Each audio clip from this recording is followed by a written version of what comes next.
Hello everybody and welcome to this how to play video. My name is Dylan and I'm with Daily Magic Games. Today we're going to learn how to play 10-minute Heist to the Wizard's Tower. Let's begin.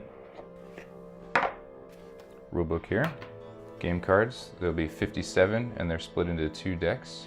We have the light cards and the dark cards. We've got 5 thief token standees, little thieves with different characters printed on them, and they've got little feet. Then we've got 13 score tiles and 2 blank score tiles.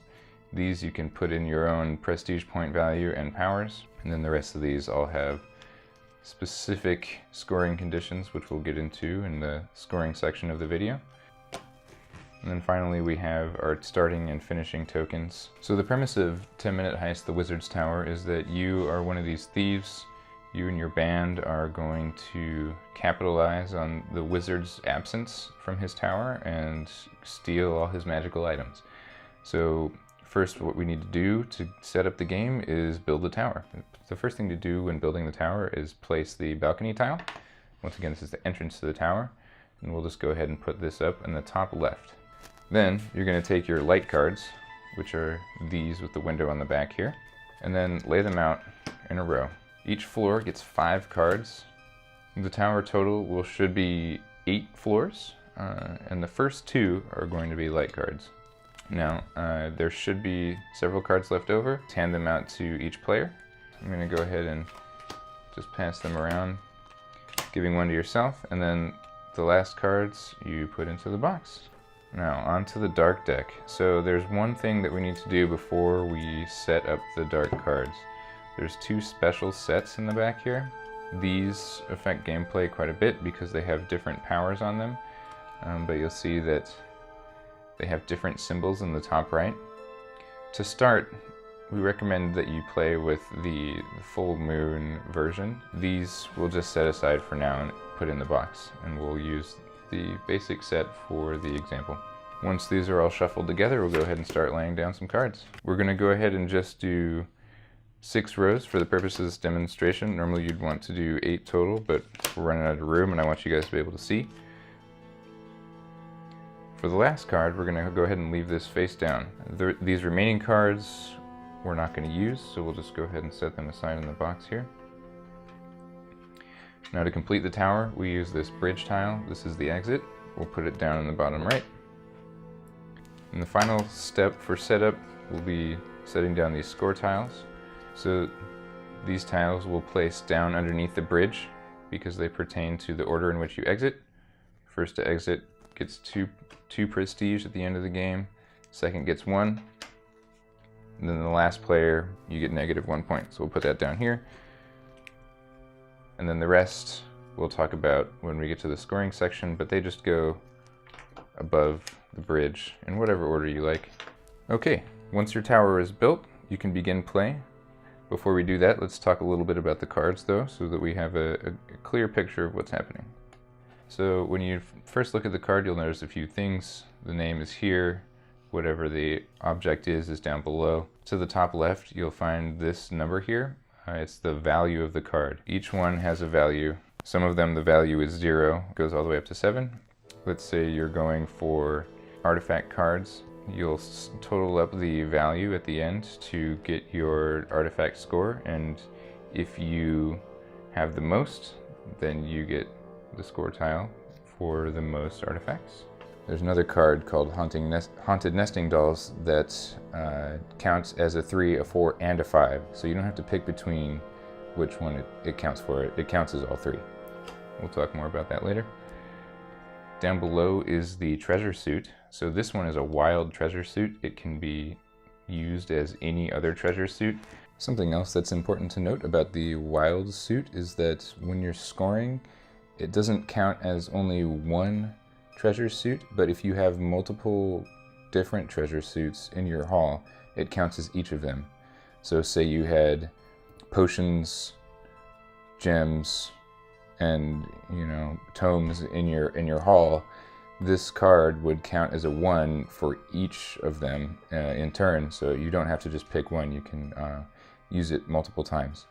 But we also have fossils, tomes, jewels, artifacts, and potions. Those are the 5 treasure suits. Down below you have curses. These are something that you want to avoid. They can negatively impact your score at the end of the game. If you have the most curses, you lose 3 points, so that's pretty big. And you can lose with 1. If nobody else has any curses at all, then you take that token. It's pretty harsh. A lot of them don't have any curses. Some have 1, others have 2.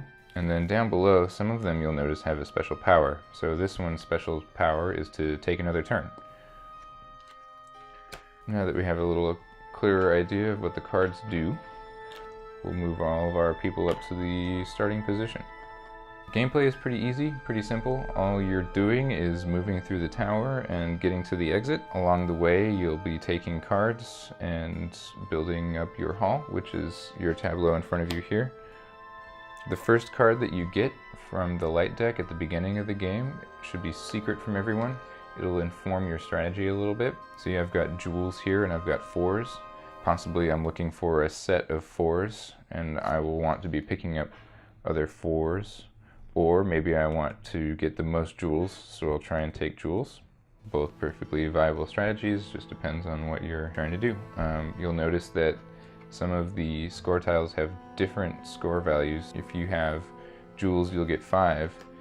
But if you're going for potions, you'll only get 3, so be aware that all treasure suits are not created equal. And if you find yourself in a situation where you're going for a treasure suit that's not as valuable, maybe you can switch it up and go for a number value instead. 3s are worth 5 points, but you'll notice that 5s are only worth 3, so another way to score. Also, if you have the fewest curses, you'll get an additional point. Alright, so I've got the Heart of Eternity, which is a jewel worth 4 points, and I will go first. And I think that I would like to get this Gibbons file, which is also a 4. So once you take your card, since it's already face up, you might as well leave it face up for other people to see. Once you take a card, that's it. That's your turn. And then play continues clockwise around the table. So to begin the game, you don't have to go to this first row. You can go, I could have gone here to take this one. I could have gone way over here. You don't have to move in a linear fashion. You don't have to take a card that's next to the card that you're already on. You can move anywhere as long as it is on the same level or below. If I moved here, for instance, and I took this card for my next turn, I can still move anywhere in this row for my next turn or below. I could even exit the tower at this point if I wanted to, because look, I've already got, I mean, theoretically, I could get the most 4s, which would be 4 points. And if I exited now, I would also be the first to exit, so I would get 6, and then no one else would be able to get that first to exit tile. So that could be advantageous if I wanted to. You get the idea. So the only thing that I can't do now that I'm on this level is go back up. I can't get this card or any of the other ones in either of these 2 rows. Once I'm down at a certain level, that's it. You can't go back. Once you do decide to exit the tower, you pick up one of these tiles. First and second get points. If you're third and fourth, but there's 5 players, you don't get anything. But the very last person in a 5-player game would get -1. Once everyone is out of the tower and ready to go, they've got their halls in front of them, then you score the tokens. Before we move on to the scoring section, let's talk about the 2-player rules. There's only a couple of differences when you're playing with 2 players. First of all, there's a few score tiles that you omit. Second to exit, last to exit, and fewest curses. These just remain in the box and they don't get used during the game. And the other thing is a mechanical difference. Every time you move and take a card into your hall, you're required to then take another card from the same level and discard it. So this removes it from play for the rest of the game. Take it, move it into the box, and that's your turn. Alright, so moving on to scoring, we've got all of these score tiles here that mean different things, so let's talk a little bit about them. So at the top we have our treasure suit scoring tiles. You can see each suit is worth a different point value, and how we score these is based on the values that we were talking about earlier in the video. So player A has 2 tome cards. One is worth 7 points, one is worth 4 points. Player B has one that's worth 3, one that's worth 5, and one that's worth 6. So this player has 11 points and this player has 14, meaning that this player wins the tome treasure token. Same applies for all the rest of these. Whoever has the highest value of a given treasure suit wins the token. Everyone reveals their hauls at the end of the game together, and you can determine as a team who receives what. Next we have the value sets. So let's say one person has 2 3s, another person has 3 cards that have 3s on them. This one can count as a 3, a 4, or a 5. Clearly this person wins the most 3s. These should be distributed as players exit the tower, so the first person will get 2, the second person will get 1, and then the very last one will get -1. And then finally we have most and fewest curses. This person has 2 cards, no curses. This person has 2 cards, 2 curses. So obviously this person has the fewest of the 2, so they get 1 point, and this person has the most, and they get -3 points. Once all of the tokens are distributed, you count up the totals, and whoever has the highest total of prestige at the end of the game is the winner. If 2 or more players tie for the most prestige points, then the player with the fewest curses is the winner.